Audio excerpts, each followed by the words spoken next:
Assalamualaikum warahmatullahi wabarakatuh. Apa kabar rekan-rekan bagian organisasi Sekdapota Palembang sekalian? Insya Allah selalu dalam keadaan sehat walafiat. Amin ya rabbal alamin. Baiklah, dalam kesempatan ini saya akan mencoba memberikan tutorial SimMorgan kepada rekan-rekan sekalian.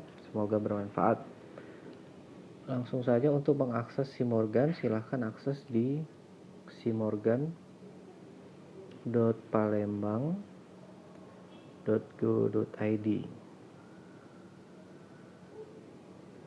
Oke, akan tampil greeting SimMorgan, selamat datang di SimMorgan dan penjelasan SimMorgan. Kemudian langsung saja login.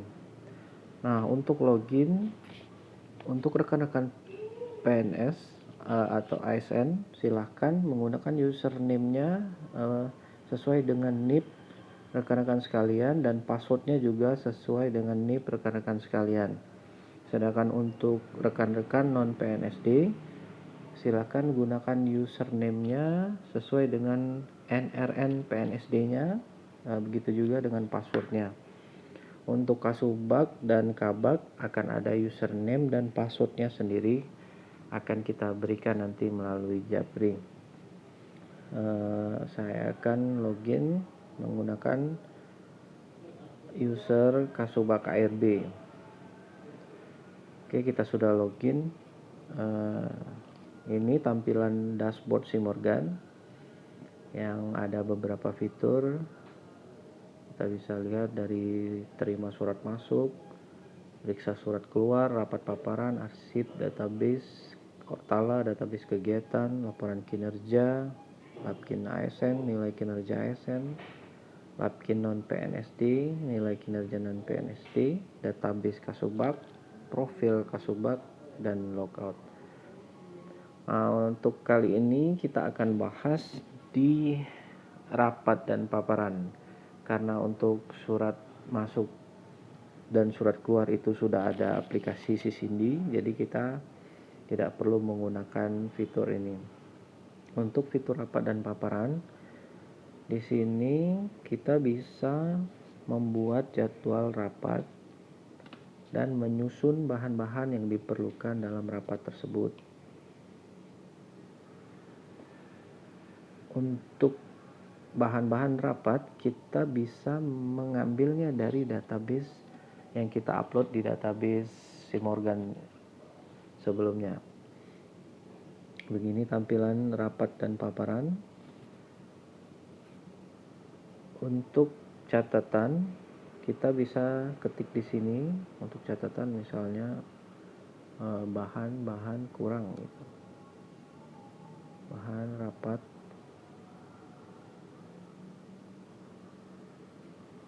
sakit. Nah, ini juga bisa dijadikan untuk notulen rapat dan akan tampil di fitur arsip catatan. Nah, untuk membuat jadwal rapat dan paparan ini ada operator khusus di tiap sub bagian di bagian organisasi. Oke, kemudian di database Ortala. Database Ortala ini sebelumnya kita sudah mengupload seluruh dokumen bagian organisasi sesuai dengan subnya masing-masing. Operator sub bagian bisa mengupload dokumen yang bisa untuk kita jadikan database dan akan disajikan di fitur database Ortala. Misalnya kita untuk melihat database sub kinerja dan reformasi birokrasi misalnya, di sini kita bisa pilih dan akan keluar dokumen yang terkait dengan subbag kinerja dan reformasi birokrasi. Oke, kembali ke dashboard. Baiklah, untuk fitur berikutnya ialah laporan kinerja. Nah, laporan kinerja ini fitur yang baru dari SimMorgan yang diharapkan bisa membantu teman-teman dalam menyusun dan membuat laporan kinerjanya per hari, dan kemudian kita laporkan di akhir bulan secara keseluruhan. Mari kita lihat isi laporan kinerja. Di dalam fitur laporan kinerja ini ada daftar laporan kinerja, yaitu ada tambah data laporan kinerja, cetak laporan, tahun berjalan, kemudian tanggal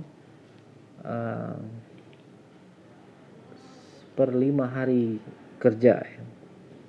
Seperti contoh ini tanggal 3 Agustus sampai dengan 7 Agustus. Jadi kita tinggal pilih aja di minggu keberapa kita mau membuat laporan kinerja kita.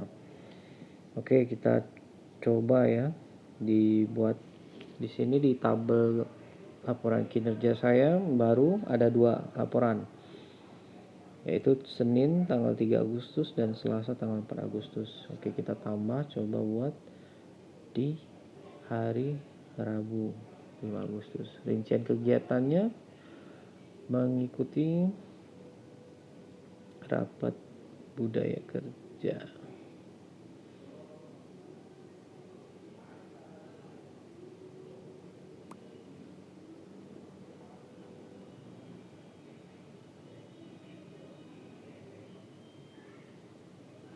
Oke, hasilnya kegiatan, kemudian kita simpan.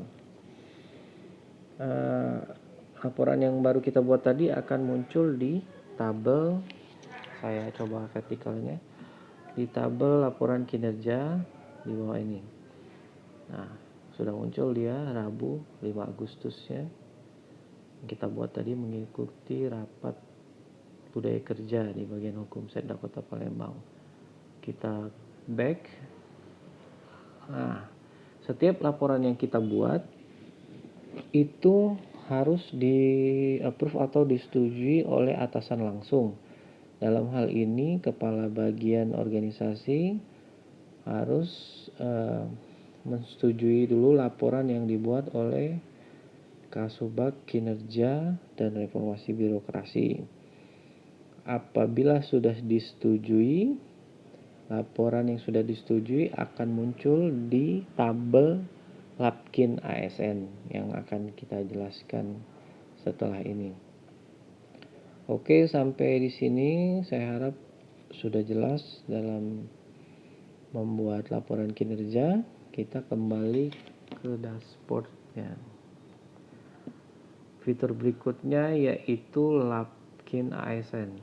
Nah, di Lapkin ASN ini karena saya login di Kasubag Kinerja Reformasi dan Birokrasi, di tabel ini tersaji laporan dari staf pelaksana yang ada di subbagian kinerja dan reformasi birokrasi.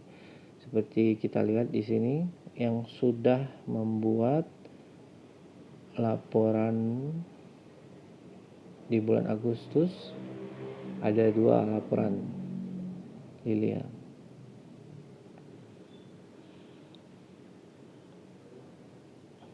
Nah, laporan pelaksana ini kita lihat per harinya.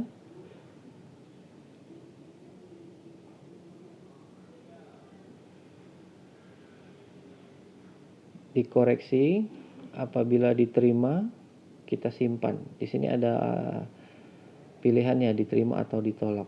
Ditolak atau diterima. Kalau ditolak ada alasan ditolak gitu. Ini kita terima karena sudah benar dan kita simpan. Untuk berikutnya yang tanggal 5 Agustus laporan Lilia, kita periksa, kita terima. Baik, keluar di sini. Di tabel statusnya daftar laporan kinerja ASN untuk pelaksana di subbag kinerja reformasi dan birokrasi. Oke, kita kembali ke dashboard. Nah, di sini ada fitur nilai kinerja ASN. Di sini Kasubag dan kepala bagian dapat langsung menilai rekan-rekan sekalian sesuai komponen yang ada, yaitu laporan kinerjanya, absensi kehadiran, absensi kehadiran kegiatan, nilai kerapian pakaian dinas, nilai perilaku selama di kantor, nilai kerja sama tim, dan kemudian kalau ada catatan langsung bisa diberikan di kolom ini. Jadi setiap penilaian ini diberikan oleh atasan langsung, kemudian disubmit, disimpan. Nah, penilaian ini nanti akan direkap dan tersaji di user kepala bagian. Jadi setiap pelaksana sub dinilai oleh atasan langsungnya, yaitu setiap kasubagnya. Penilaiannya itu akan direkap dan tersaji di user kepala bagian. Dari user kepala bagian itu akan bisa menentukan siapa pegawai terbaik di setiap bulannya. Begitu juga untuk rekan-rekan non PNSD.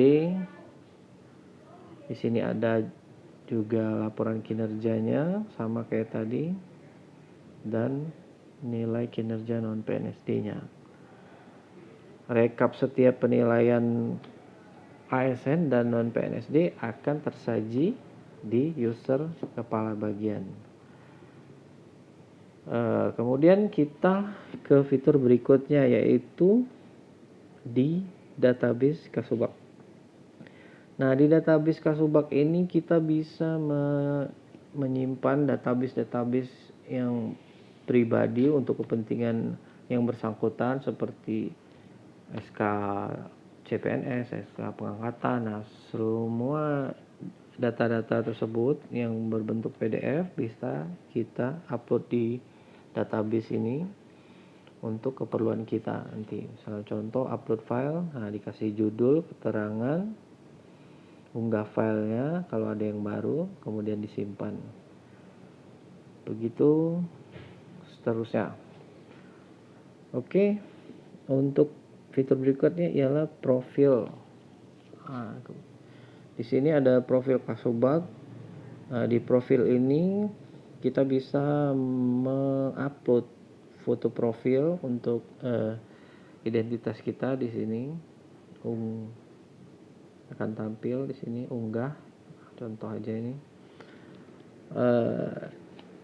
Kemudian kalau bisa fotonya berpakaian dinas yang lengkap sesuai perwali. Nah, selain profil ada uraian tugas jabatan. Nah, untuk menyusun laporan kinerja itu harus sesuai dengan uraian tugas jabatan masing-masing rekan sekalian. Nah, ini kalau yang database yang sudah kita upload tadi akan tersaji di sini. Kebetulan saya belum mengupload satu dokumen pun, jadi belum ada.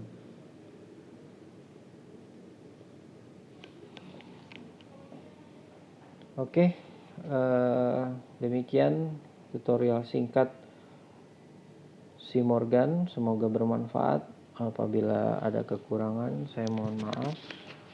Dan kalau ada pertanyaan dan problem terkait Simorgan, bisa langsung hubungi saya lewat WA atau telepon langsung, atau kita ketemu kalau jadwal piketnya sama. Untuk masalah Simorgan ini cukup sekian dulu. Saya ucapkan wassalamualaikum warahmatullahi wabarakatuh.